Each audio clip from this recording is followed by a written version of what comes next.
Good morning guys, and we are here once again to show you another finished project.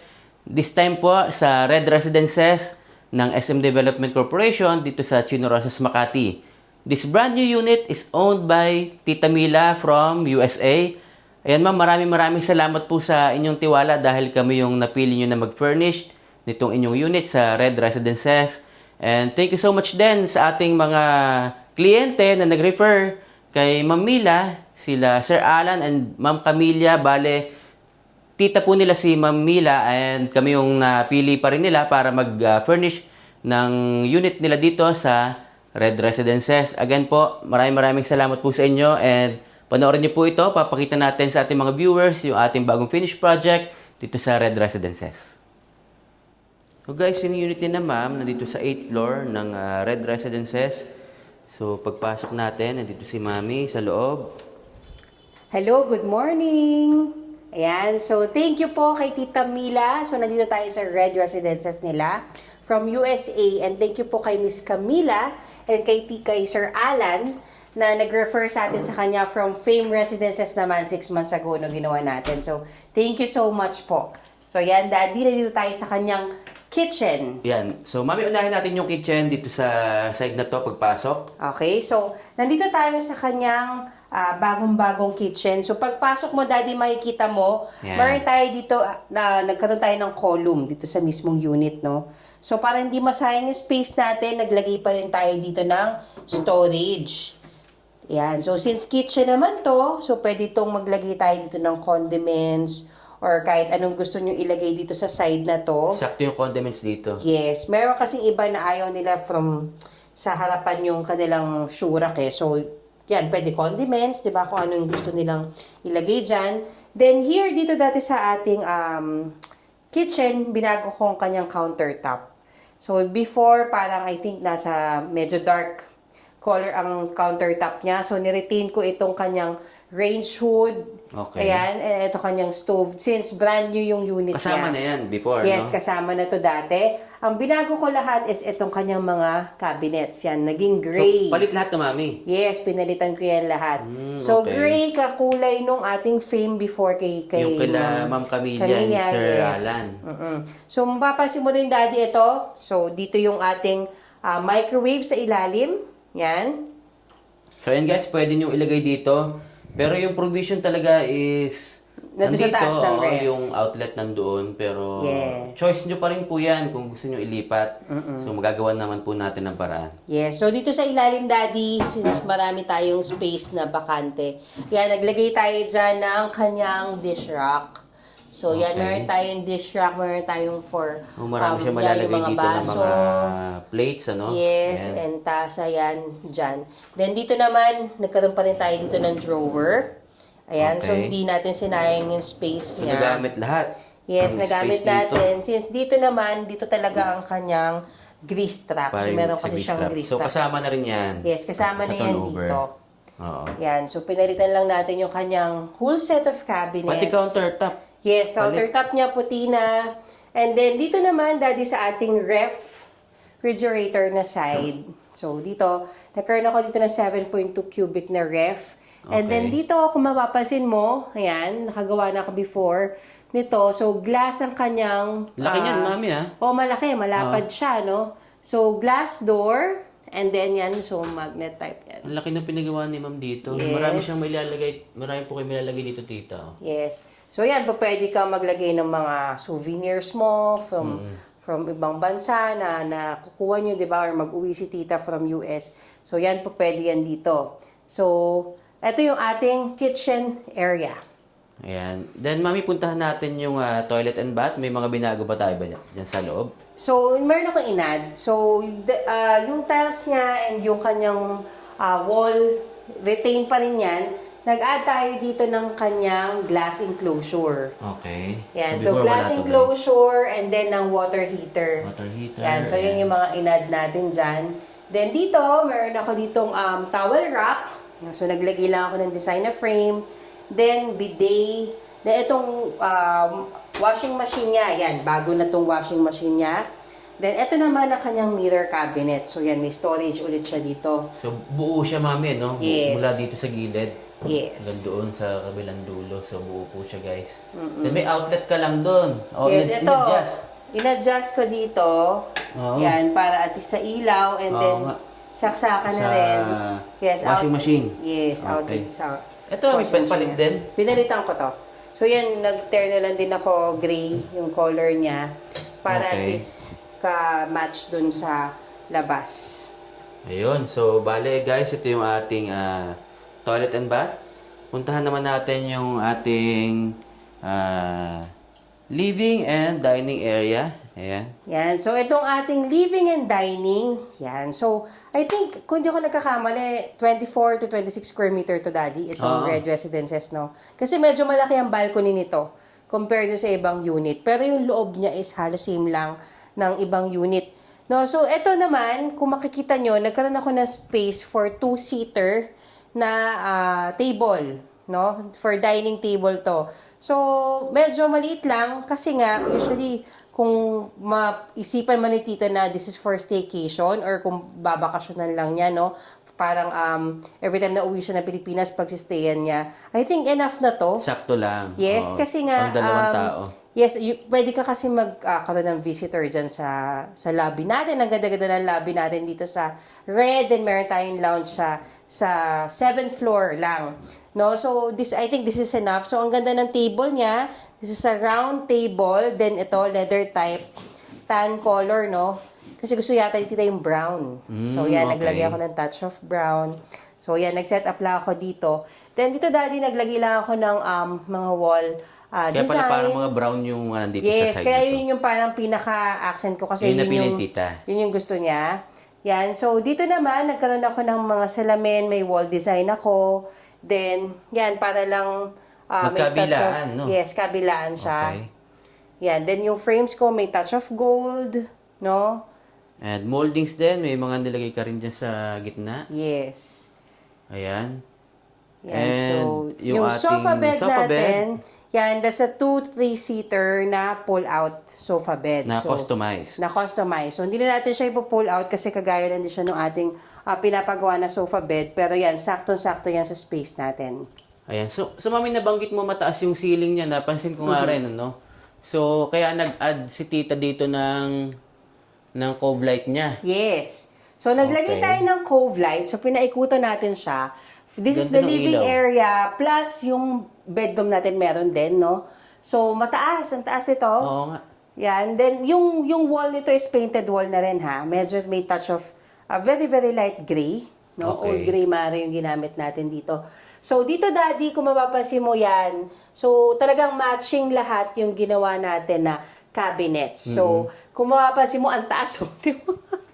Ang Oo nga, taas. pero ang dami ka malalagay dyan kasi ang laki. Oo.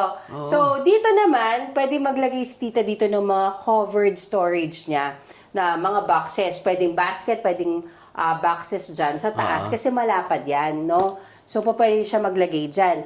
And ito naman, ito kanyang entertainment design, very simple lang. So, may light siya sa likod. And then, Daddy, kung mapapansin mo dito, may choice siya na maglagay ng ottoman, no? Or space lang. Kaya ako Para siya... sa luggage yan. Yes, Pwede. tama. So, ni-leave natin yan na ganyang space for the luggages. Kasi kung mapapansin mo yung okay. space natin, medyo naka-fix kasi tayo dito sa bedroom. Oo. So, hindi natin siya mapasok sa loob. Kaya nga. So, dito lang talaga siya sa living area. Sakto lang siya Kung may dito. dala-dala kang luggages. So, yun yung mga ibang kinukonsider kasi natin dahil based abroad ang mga client natin. So, this one, ito, another storage. So, meron tayong drawer dito. Yan. So, yan. Best, space for luggages. Especially yung mga galing sa biyahe. No? Oo, Galing sa yung mga ibang base bansa. abroad natin ng mga unit owners, so pwede nyo pong maglagay kayo dito ng provision for your luggages, ayan, dito sa area ng living. Yes. So, kung tatry naman natin, Daddy, kung gusto mo siyang gawing table, pwede rin. Pwede pa rin. Yes, no? di ba? So, yung height niya May purpose pa rin siya talaga. Yes. So, pwede siya dun sa standard na table pa din. So, ganyan yung ginawa natin. So, meron Kahit bumili ka dito ng dalawang option. ottoman, pwede. Yes. So, pagka may luggage ka, ililipat mo lang siya. So, hindi na ako naglagay kasi nga, yan yung nakita ko na space nga natin kung For kunyari the may luggage siya. luggage. Hindi masikip, hindi rin sagabal sa daan, matatabi mo dyan. Okay. So, ayan guys, yung likod nitong TV ni Ma'am. Ayan, may ilaw din siya sa ilalim, saka sa mga gilid. Ayan. So, very simple pero very elegant and na-maximize talaga yung space. Kumbaga, magagamit nyo talaga lahat. Yung mga inilagay dito, mapapakinabangan nyo. So, ayun. So, kailangan talagang pag-isipan mabuti pag magpapa-furnish kayo ng ganito sa inyong mga unit. Ayan. Then, Yan. punta So, naman dito, tayo sa bedroom. bedroom tayo. Yes. Ayan. So, dito, Daddy, pinalitan natin yung kanyang divider. So, yung before kanyang, merong ano yan? Meron talaga enclosure So, one bedroom to. talaga siya with This is balcony one na bedroom may na, partition. yes, regular cut, yung parang Okay. straight lang na layout. So, dito, Daddy, kung mapapansin mo, kagaya rin ng Kalamam Camellia, na gray to. This is actually dark gray, hindi siya black. No? So, parehong dark kulay gray, niya, no? yes. Nasa frame. Yes, so pareha siya ng kulay na sa frame. So this is dark gray, yan yung ginamit natin. No, then yung lines niya binago natin, yan. Para kasi mataas nga eh. So ang ganda sana ng parang lalo siyang tumaas Oo. yung dating niya. Yung So guys, up to hanggang the taas. ceiling yan, meron tayo diyang cover. Yan. Then dito, just for ano lang, no, may silhouette tayo dito na curtain just in case no, na gusto nila ng privacy. Wow, Yan. parang ganda nito ah. Yes. Hotel na hotel yung dating. Yes. Tapos ito mami, naka-fix tong dalawa. Tama ba? Yes, ito, nakafix to. Naka-fix to. Nakafix yung Oo, kabilang pansin ko, side. naka-fix tong Yes. dalawa. Para Ayan guys, doon. naka-fix yung dalawang side nito. Ayan. Tapos meron kang dalawang sliding. Na Yes, dito ka, ito yung dito ka dalawang ngayon merong sliding lock. mo. Ayan. Yan, so diyan ka maglalak. Dito ka may lock. So pag nakalock na siya, yung curtain nandun din sa loob. Ayan. So may option ka pa rin na pwede pa rin siya maglagay ng pinaka-blackout dyan sa loob, ano? Oo. So choice yan. May track tayo dyan. Pwede mong palitan yung curtain Oo, mo. papalitan Pwedeng lang. as is yan. So depende po Nice. sa inyo. Nilagyan ko lang para at least kung gusto ni tita nang may privacy siya sa loob. No? Pwede. Yes, pwede kung siya. blackout, pwede rin po. So, ayan, option Yan. nyo po yan. And yung ating bed. Mami, anong size itong bed? This is 54 by 75. So double bed lang to. Double bed, Yes. 54 by 75 inches. Okay. Oo. So, double bed to. So, dyan sa gilid, wala na ako nilagay dyan para may space ako for the curtain. Customized. Pero, customized. Okay. Tayo gumawa nito. Even Okay. yung headboard, tayo gumawa niyan. So, yung cabinet niya, dyan sa side yan. So, another storage. So, ang dami talagang paglalagyan dito, no? Gray din, ano? So, Yes, gray and wood ang Ayan, cover. guys. So, Pwede yan, kayo meron pa siyang mag-hanger lalagyanan ng damit din dyan. Okay. Yan, so kung gusto niya ng ibang lalagyanan sa bitan ng damit, then yan, storage din yung taas. Ang dami. Tapos may pin light ka pa dyan sa ilalim. Yes, so may liwanag ka dyan. So kung ayaw mong naka-open lahat ng ilaw, pwedeng yan Check lang yung natin, naka-open. off natin. Ayun, okay. So, nandito guys yung may side table ka dito. Yes, so nandiyan yung Tapos outlet dito mo yung din. outlet. May outlet ka pa rin doon. Yung switch andito, outlet. Pwede ka mag-charge ng cellphone mo. Yes, Then, sa kaya ilalim, meron storage pa na rin naman. storage. Sobrang na-maximize yung space. Uh-huh. So, especially yung mga base abroad talaga natin ng mga kliyente is syempre pag umuwi maraming dala-dalahan talaga Yes. yung mga pasalubong. So, yung Kailangan na maraming lagyan. Yeah, yung mga cabinet natin na yan, pwede yan lagyan ng lock. No? So, I remember sila, Ma'am Camellia, nung nagstay na sila, doon nila pinalagyan ng lock kasi namili sila kung saan yung ilalak nila doon na Pang-personal, mga, ano yes, nila. pang personal things Okay. nila. So, yan. So, eto naman. So, ito yung ating talagang wardrobe cabinet. So, yan. Kung makikita mo dito, malaki yan. Yan. So, Wow, laki nito, brown and gray ang color motif natin dito, no? Then, may Customize drawers din yan tayo. namin. Yes, customized to tayo gumawa nitong cabinet. So, ito Okay. nalagyan ko ng handle. Then, this one is ang ganda nito. Yes. Accent cabinet. So, etong ginamit ko dito is parang aluminum profile ang kanyang ano ba to? Frame. Frame niya. Yes, tas may glass siya. Tapos, yan, storage na kita yung loob. Yan, pwede siyang bags. No, Tapos so may ilaw ka pa dyan sa gilid. Yes. Okay. So, ang ganda ng... May accent ka pa na ilaw, so pwede ka maglagay dito ng mga personal items niyo po. Yes. Yan, ma'am. So, hanggang ilalim. Mula dito sa taas. Ayan. Pero hindi siya nakasagad dun sa ceiling. Hanggang dito lang siya sa... Kapantay lang siya ng cabinet. Parang extension siya ng cabinet. Yes. Pero ito, may door ka rito na glass din. Kaya nakagandang tingnan. So, kita mo sa loob. At nasa labas ka, kita mo yung mga gamit mo sa loob. Ayan, sorry. Yun. So, Nag-dim tinesting tuloy, natin yung ilaw. Sige, Sige nga, ilaw. ulitin mo nga. Okay. Pag in-off mo yan, Okay. okay. Yan. Alin yung kasabay niya? Siya lang. Hindi. Sabay-sabay ko lang pinipindot, pero magkaka-separate yung... Okay. Separate yung kanilang pindutan talaga. Yung switches nila Yes. magkakahiwalay. Kasi hindi naka-on Okay, yung vanity mirror ko kanina eh. Okay. Yan. So, may mga isa-isang namamatay. Yan. Yan. So, ayan guys. Maganda meron talagang nakahiwa-hiwalay na switches para kung halimbawa gusto nyo lang ng konting ilaw, pwede. Yes. Pag matutulog na kayo, medyo pampaantok yung ilaw. Ayan. Yan. So, dito daddy, ito yung aking vanity area. So, meron na naman tayong open shelves dito. May open cabinet tayo dito sa ating taas. So, pwede Okay. ulit na maglagay ng parang basket dyan or kung ano man yung gusto ni tita or poon kung anong gusto niya ilagay dyan sa area na yan. Though we have a vanity area here, then Lapad lower. nito, ha? Oh, malapad siya. So, ito, drawers niya. Dapat. So, may drawer siya dyan. Okay.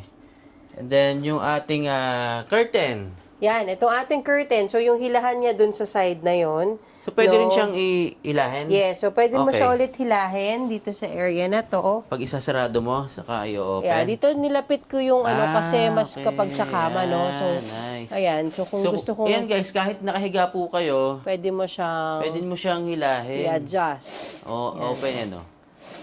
Ayan. Yan. So, kung gusto ko Yan, siya yan. i-full close, no? Okay. Ayan. So, dyan siya. So, pwede pa yan. pagising Meron lang, mo, ano. pagising mo, Pwede at mo gusto mo siyang- nang bumangon, ayan. Yan. Okay.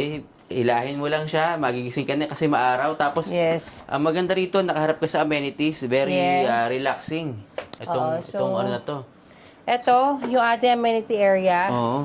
No, ito yung agad yung bubungad sa yung iyong swimming pool.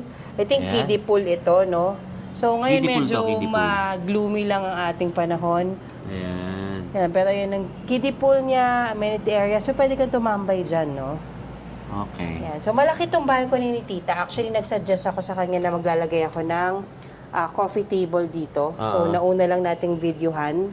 Okay. Kesa sa pagbili ko ng Hindi kanyang pa lang coffee nilalagay table. yun, pero Yes. binidyo lang natin, no? Yes. Muna. Okay. So, ano pa ba yung ating ilaw dito sa loob? May cove light din. Ayan. Yan. So, may cove light din tayo dito. So, pati sa living. Yes, so dalawa. meron tayong aircon. And then, ito, ceiling fans yan. Yung ating mga chandelier. So, magka-match lang siya kagaya ng sa living area natin. Oo. So, mga ceiling Same fans lang siya. yan.